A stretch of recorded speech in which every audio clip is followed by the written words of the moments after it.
Okay, Naval Kishore कुछ कहना चाह रहे हैं, बोलिए नवल किशोर जल्दी। देखिए मानक जी, हमको लगता है कि वाजपेयी जी भूल गए कि विशेष राज्य की दर्जा पहली बार मुख्यमंत्री रहते हुए बिहार की प्रथम मुख्यमंत्री राबड़ी देवी ने मांग किया था और अटल बिहारी वाजपेयी मान भी गए थे, लेकिन नीतीश कुमार ने कुछ ही दूरी में जाकर इस चीज को मना करने में सफल हुए। तो ये बात गलत है। नीतीश कुमार जी तो 2005 से लेकर अभी तक लगातार मुख्यमंत्री रहे हैं, डबल इंजन की सरकार में भी रहे हैं। भाजपा और जदयू जो है बिहार में भी रही है, पिछले 10 साल से सेंटर में भी रही है। अगर वो सही में विशेष राज्य की दर्जा की मांग करना चाहते थे तो आरजेडी तो बहुत पहले से मांग कर रही है, तो फिर इंतजार किस बात का था? तो विधानसभा में प्रस्ताव आएगा तो आप समर्थन करेंगे ना? राजनीतिक हम लोग तो उससे पहले भी कह चुके हैं, विधानसभा में कहा, हम तो जनसभा में कह चुके हैं कि हम उस सवाल को लेकर जनता के बीच भी हैं और मोदी सरकार के सामने भी खड़े होकर करने के लिए तैयार हैं। लेकिन जो नीतीश कुमार जिनके विषय में पूरा देश देख रहा है कि कभी हाथ कभी पैर पकड़ रहे हैं, क्या यह मांग वो रख पाएंगे मोदी जी के सामने? ये सवाल के अनुप्रिया जवाब दीजिए, बोलिए अनुप्रिया। आरजेडी नहीं है, अनुप्रिया, राष्ट्रीय कार्यकारिणी से काम नहीं चलेगा, या तो कैबिनेट या विधानसभा। बोलिए नवल जी, बहुत अच्छा किया कि आपने याद दिलाया कि राबड़ी देवी ने यह मांग उठाया था। तब जरा बता दीजिए कि केंद्र में किसकी सरकार थी, तब क्यों नहीं आप प्रस्ताव ला पाए? देखिए, आप जो राजनीतिक करने का प्रयास कर रहे हैं, सुनिए, आपको नहीं मालूम है, सुनिए, आप जो राजनीतिक का विषय करके अटल बिहारी वाजपेयी की सरकार थी। आप बता दीजिए, पहले सुन लीजिए ना, मनमोहन जी की सरकार 2000 प्रधानमंत्री थे, मनमोहन जी की सरकार, आप कभी मांग कर पाए? आप राजनीतिक जो करने की जो प्रयास कर रहे हैं, मैं सुन लीजिए। अच्छा, एक मिनट, चल हो जा शुरू। केसरिया से मन जोगी हुआ रे, दिल झूमे देखो पतवारा हुआ रे, दिल झूमे देखो पतवारा हुआ रे। हर पल मनाओ केसरी त्योहार। विमल बोलो जुबान केसरी को अभी साफ कर लेते हैं, अभी स्पष्ट कर लेते हैं। एक मिनट, नवल किशोर, कौन से साल में बताइए, राबड़ी देवी का आप जिक्र कर रहे हैं, कौन से साल में उन्होंने मांगा था स्पेशल स्टेटस? जिस साल में विभाजन हुआ था और जब वो मुख्यमंत्री थी तब उन्होंने मांग की थी। उस समय अटल बिहारी वाजपेयी प्रधानमंत्री थे। ठीक है, बोलिए अनुप्रिया, बोलिए अनुप्रिया। 2000 में केंद्र में वाजपेयी जी की एनडीए सरकार थी 2004 तक, बोलिए। ठीक है, मैं वही कह रही हूं कि आप जिनके साथ में रहे हैं, कांग्रेस के साथ में, जिसके पिछलग्गू बन के रहे, उनकी भी सरकार केंद्र में रही है। तब तो आप मुंह में अपने सेलोटेप लगा के बैठे थे, कभी आपकी मांग नहीं थी। आज जो बिहार के मुख्यमंत्री नीतीश कुमार जी 2006 आपको मौका मिलेगा, आप बीच में इसी तरह बोलते रहे, किसी की बात नहीं। मानक जी को बोल रहे हैं, घबराइए मत, स्थिति है, घबराइए। अनुप्रिया को बोलने तो दीजिए, आप झूठ बोल रही है ना। नवल एक एक करके सुनिए ना पहले। अनुप्रिया जी, झूठ बोलने का रिकॉर्ड तो आपके पास है। 17 महीने की सरकार में नौकरी आपने दी, बिहार की जनता ने बता दिया कि नौकरी देने की हैसियत आप उस जगह पे थे, आपने नहीं दिया।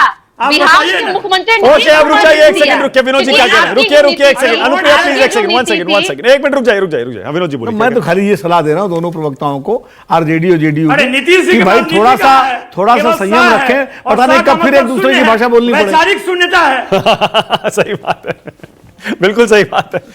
नहीं, नीतीश कुमार जी की अगर नियत पे आपको शक होता नवल जी, तो आप हमारे साथ क्यों आते? आप ये बता दीजिए। इसका अर्थ है कि हमारे साथ आप राजनीतिक मलाई खाने आए थे। सुनिए पहले, बहुत बढ़िया, बोलिए नवल किशोर, बोलिए, जवाब दीजिए। बहुत बढ़िया, बोलिए नवल, बोलिए। हम तो अभी दामन के दाग मिटाने के लिए नीतीश कुमार जी के साथ में, क्योंकि आपने जो शासन दिया था वो जनगणना था और नीतीश कुमार जी के शासन में। ओके अनुप्रिया, एक करके ओके, अब रुकिए ना। अरे अनुप्रिया, आपने तीर चलाया, देखिए तो सही कहां जाके लगाए। रुकिए ना एक मिनट, नवल बोलिए। मानक जी, जो खुद ही दागदार है, हम लोगों ने तो यह भी सुना है, बिहार में चर्चा है कि नीतीश जी जब भी कुछ बोलना चाहते हैं तो मूछ वालों की चित्र दिखाई जाती है। तोंद वालों की चित्र दिखाई जाती है, मुजफ्फरपुर का याद दिलाया जाता है, सृजन का याद दिलाया जाता है। हम लोग कायर और डरपोक नहीं है, हम लोग कायर और डर मुझसे पे ही बोल रहे हैं। सृजन घोटाला नहीं हुआ था क्या? मुजफ्फरपुर सेंट्रल हेमरोड केस नहीं हुआ था क्या? आप बताइए ना। अच्छा रुकिए एक सेकंड, संजू वर्मा कुछ कहना चाह रही है। संजू आपकी बारी है, बोलिए संजू। मानव जी, मैं ये कहना चाहती हूं कि जो अनुप्रिया ने कहा वो बहुत सही कहा कि जेडीयू के साथ आरजेडी तब आया सिर्फ अपॉर्चुनिज्म के चलते, राजनीतिक मलाई खाने। और जो लोग कहते हैं कि जेडीयू और भाजपा का जो अलायंस है ये तितर बितर हो जाएगा, मैं उनको याद दिलाना चाहती हूं पिछले 30 सालों में। आपको या तो डिबेट मॉडरेट कीजिए, मैं इनके बीच में नहीं कहता, इनको बोलिए शांति से सुनिए। बोलिए। यहां पर सिर्फ सुनना है, बोलना नहीं है हमेशा, यह भी याद रखिए। पहली बात तो यह लगभग 30 साल का जेडीयू और बीजेपी का नाता रहा है, रिलेशनशिप रही है, अलायंस रहा है। और वैसे ही 30 सालों में लगभग 25-26 साल भाजपा और टीडीपी का भी अलायंस रहा है। तो मेरा पहला बिंदु तो यह है कि जो लोग ये कहते हैं कि नीतीश कुमार और नरेंद्र मोदी का जो अलायंस है ये तितर बितर हो जाएगा, ये बिखर जाएगा, ये ज्यादा देर चलेगा नहीं, क्योंकि ये अलायंस सिर्फ पॉलिटिकल अपॉर्चुनिज्म के चलते बना है। पहली बात तो ये बात सरासर गलत है। दूसरी बात ये कि आप यहां पर बैठकर नीट के बारे में बोल रहे थे, तो मैं आरजेडी के प्रवक्ता को कुछ याद दिलाना चाहती हूं। भाजपा ने सीबीआई की इंक्वायरी के लिए आदेश दे दिया है, भाजपा ने एक हाई पावर्ड कमेटी का गठन किया है पूर्व इसरो के अध्यक्ष के राधाकृष्णन के नेतृत्व में। भाजपा ने 35 से ज्यादा लोगों की गिरफ्तारी हो चुकी है। बिहार में 20 लोगों से ज्यादा की गिरफ्तारी हो चुकी है नीट के चलते। सुप्रीम कोर्ट का फैसला इस पर आएगा जुलाई 8 को। पर मैं ये पूछना चाहती हूं कि जो आरजेडी के प्रवक्ता है, कृपया करके मानव गुप्ता के दर्शकों को यह बताएं कि अनुराग यादव ये एक 22 साल के स्टूडेंट हैं, इन्होंने नीट की परीक्षा दी। अनुराग यादव ने क्या कहा, यह भाजपा की प्रवक्ता संजू वर्मा नहीं कह रही या भाजपा के कोई नेता नहीं कह रहे, यह एक आम जनता, आम स्टूडेंट अनुराग यादव ने साफ आरोप लगाया कि प्रीतम यादव जो तेजस्वी यादव के सेक्रेटरी हैं, उन्होंने अनुराग यादव को सिकंदर यदवेंदु के द्वारा नीट की परीक्षा का पेपर मई 4 को यानी मई 5 को एग्जाम होना था, उससे एक दिन पहले दे दिया।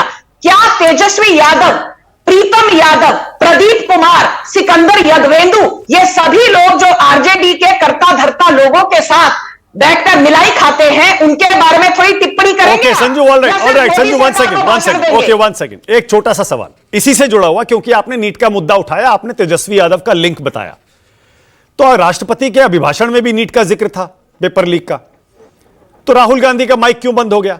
उस पर चर्चा क्यों नहीं हो पाई संसद में? हो जाती, क्या दिक्कत थी? एक और सवाल उठाइए विनोद जी, आप भी कह दीजिए। मुझे एक बात बताइए संजू, दे रहा हूं आपको एक सेकंड। जो ओम प्रकाश राजभर की पार्टी के एमएलए हैं बेदीराम, जिनका नाम भी आया है इसमें, वो इसमें भी एनडीए के ही साथ है। हाँ, तो बोलिए संजू, बोलिए। मानव जी, चाहे कोई एनडीए का घटक दल हो, चाहे ओम प्रकाश राजभर या उनके कोई सदस्य या उनकी पार्टी से कोई नेता, कोई भी हो, कार्रवाई होगी, क्योंकि सीबीआई निष्पक्ष कार्रवाई करेगी। पर मैं एक चीज कहना चाहती हूं, आज क्योंकि नरेंद्र मोदी सत्ता में है, मानव गुप्ता के शो पर खुलेआम नीट का जिक्र हो रहा है, नीट पर चर्चा हो रही है पिछले 15 दिनों से। 2020, 2021, 2022 में REET Rajasthan eligibility entrance test 40 lakh से ज्यादा लोगों का करियर दांव पर लगा हुआ था। अशोक गहलोत से तो माफी की अपेक्षा नहीं की जा सकती। जो राहुल गांधी ट्विटर पर दिन रात मोदी सरकार को भाषण देते हैं, जो सोनिया गांधी लंबी लंबी चिट्ठियां लिखती हैं, जो प्रियंका वाड्रा हर चीज पर मोदी सरकार पर ताने और तंज कसती हैं, मैं पूछना चाहती हूं, आपने जब रीट का स्कैम हुआ था, अशोक गहलोत, बोलिए सापरा जी, बोलिए छोड़ो, सापरा जी, बोलिए, आपकी बारी है, बोलिए, जवाब दीजिए सापरा जी। मानव जी ऐसा है कि भारतीय जनता पार्टी की ये प्रथा हो गई है कि यहाँ वहां की बात करें और रहता फैलाएं।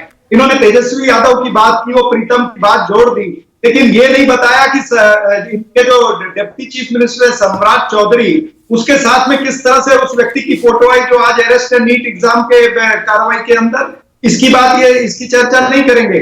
और नीट की जो ये एनटीए है, एनटीए के तहत अगर 7 वर्षों में 70 पेपर लीक होते हैं, अगर 2,26,00,000 युवाओं को तनाव में डाला जाता है, तो फिर उसके लिए क्या जवाबदारी विपक्ष की होती है या कांग्रेस पार्टी की होती है, भारतीय जनता पार्टी की होती है ना? सत्ता आपकी है।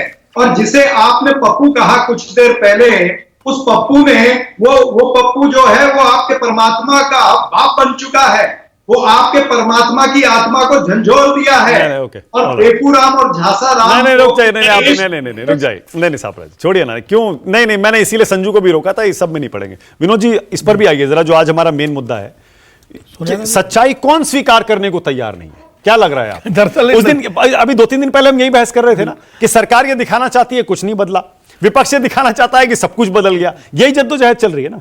बिल्कुल, देखिए सरकार, दरअसल नतीजे ऐसे आए हैं कि सब खुश भी हैं और सब जो है पोस्टरिंग भी कर रहे हैं अपने तरीके से। सरकार ये दिखाना चाहती है कि भले ही सरकार एनडीए की हो, भाजपा की अकेले ना हो, बहुमत ना हो भाजपा को अकेले, लेकिन सरकार वही है जो 2014 में बनी थी, नरेंद्र मोदी वही है जो 2014 में थे, सब कुछ वही है, कुछ नहीं बदला है। उसकी कार्यशैली, उनका निर्णय लेने का तरीका, और वो अपने तरीके से जैसे देश चला रहे थे वैसे चलाएंगे। ये सरकार कहती है हम अब भी कमजोर नहीं हैं। और विपक्ष कह रहा है कि 10 साल में हम कमजोर थे, तब भी हमने अपने तरीके से बदले लड़ाई लड़ी, लेकिन अब तो हम बिल्कुल कमजोर नहीं है, इसलिए हम चाहेंगे कि हमारे हिसाब से चीजें चले। कुल मिला के ये लड़ाई है दोनों के बीच में। बोलिए वाजपेयी जी, नहीं यही है ना लड़ाई? नहीं, लड़ाई जो भी हो, लेकिन एक बात तय है कि सरकार कभी विपक्ष के हिसाब से नहीं चलती है। सब देश की जनता ने प्री पोल अलायंस एनडीए को सरकार बनाने का जनादेश दिया है। सोनिया गांधी का स्टेटमेंट चल रहा है आपके यहाँ कि जनादेश विपक्ष को मिला है। कैसे मिला है विपक्ष को जनादेश, ये हमको नहीं समझ आया। 233 सीट तो वो अलग इशू है। जनादेश राज्य सरकार सत्ता बनाने का अधिकार तो एनडीए को मिला है। नहीं, देखिए जनादेश सिर्फ एनडीए को जो बहुमत मिला, वोट मिला, वो नहीं है, जनादेश विपक्ष को भी मिला है। कहने का मतलब सुनिए, जनादेश का मतलब हर वोट जनादेश का हिस्सा है। बिल्कुल ठीक है, इसीलिए जो विपक्ष को सीटें मिली हैं वो भी जनादेश का ही हिस्सा है। हम ये कह रहे हैं सरकार कौन चलाएगा? हाँ, उस जनादेश को सरकार के साथ जोड़ के देखेंगे। पर संसद में तो विपक्ष भी है ना, तो संसद तो रूल बुक से चलेगी। प्लीज, रूल बुक से ही चलेगी संसद। कोई भी सरकार होगी, कोई जो सत्ता में होगा, स्पीकर भी रूल बुक से चलेगा, देश संविधान से चलेगा, उसमें कोई तोड़ मरोड़ नहीं हो सकती। और अगर की जाएगी तो उसका जवाब। नवल किशोर 30 सेकेंड। नवल किशोर, बहुत देर से उंगली उठाई आपने, बोलिए। देखिए मानक जी, मैं फिर भी कह रहा हूं कि भाजपा के पास, एनडीए के पास बहुमत जरूर है, लेकिन जनादेश नहीं है। जनादेश इसलिए नहीं है कि बिहार के मुख्यमंत्री अगर वो चाहें तो कल बिहार को विशेष राज्य का दर्जा मिल सकता है, लेकिन वो नहीं कर सकते हैं। उनको इतना हिम्मत ही नहीं है, इसलिए अपने पार्टी के परिषद में ये सवाल उठा रहे हैं। आप भी कैसी बात करते हैं? ये सुन लीजिए, मामला ये है। नहीं, यही मामला है। नहीं तो जो अनुप्रिया बहन पूछ रही थी ना कि यूपीए का 1, पूरा देश जानता है कि जो भी नीतीश कुमार काम कर पाए वो एनडीए उनका पहला कार्यकाल और यूपीए 1 में हुआ। वो इसलिए हुआ कि बिहार के लालू प्रसाद यादव रेल मंत्री बने, सबसे ज्यादा। Okay, closing comment Sanju Verma, time खत्म हो रहा है। संजू, क्लोजिंग कमेंट आपका, बोलिए। मानक जी, बस मैं एक चीज कहना चाहती हूं। यहां पर आरजेडी के प्रवक्ता ने कहा था कि कमल मुरझा चुका है। कमल तो कीचड़ में भी खिलता है, पर आपके लालटन की लौ सिर्फ धीमी नहीं हुई, लालटन की लौ बुझ चुकी है। 4 सीट मिली है आरजेडी को। 4 सीट वाले प्रवक्ता यहां बैठकर मुझे 240 सीट वाले बीजेपी को नैतिकता पर भाषण दे रहे हैं। जनादेश भी मोदी के साथ है, नैतिकता के तौर पर भी मोदी को ही प्रधानमंत्री बनकर आना चाहिए था, और यही हुआ। और जनादेश आपके साथ तो है ही नहीं, ना पप्पू के साथ, ना तेजस्वी के साथ, ना स्टालिन के साथ। नहीं संजू, नहीं, प्लीज नहीं, no please don't make any personal comments. आप दोनों से, सापरा जी से भी और आपसे भी यही कहूंगा, अब चुनाव प्रचार खत्म हो गया, थोड़ी सी कड़वाहट को हमें पीछे छोड़ देना चाहिए। वैसे प्रवक्ताओं को एक दूसरी पार्टी नेताओं का सम्मान भी करना चाहिए, बिल्कुल करना चाहिए, राजनीति का तकाजा है, क्योंकि जब आप करेंगे तभी दूसरी पार्टी का प्रवक्ता भी आपके नेता का सम्मान करेगा। और वैसे भी ये तो प्रधानमंत्री है, उनके बारे में अपशब्द बोलना, और राहुल गांधी विपक्ष के नेता हैं, उनके बारे में सम्मानजनक बात करना, ये शोभा बिल्कुल सही बात। और नहीं, मैं तो बल्कि यहां तक कहता हूं, देखिए तेजस्वी यादव को भी 4 सीटें जरूर मिली, लेकिन जनादेश का हिस्सा उनकी पार्टी भी है। उसी तरह नीतीश कुमार है, उसी तरह एलजेपी है। हर पार्टी, जिन पार्टियों को सीटें नहीं मिली, वोट मिला, वो भी जनादेश का हिस्सा है। चलिए, बहुत धन्यवाद आज राष्ट्र की बात में आने के लिए। छोटा सा ब्रेक ले रहा हूं, खबरें जारी है। राष्ट्र की बात।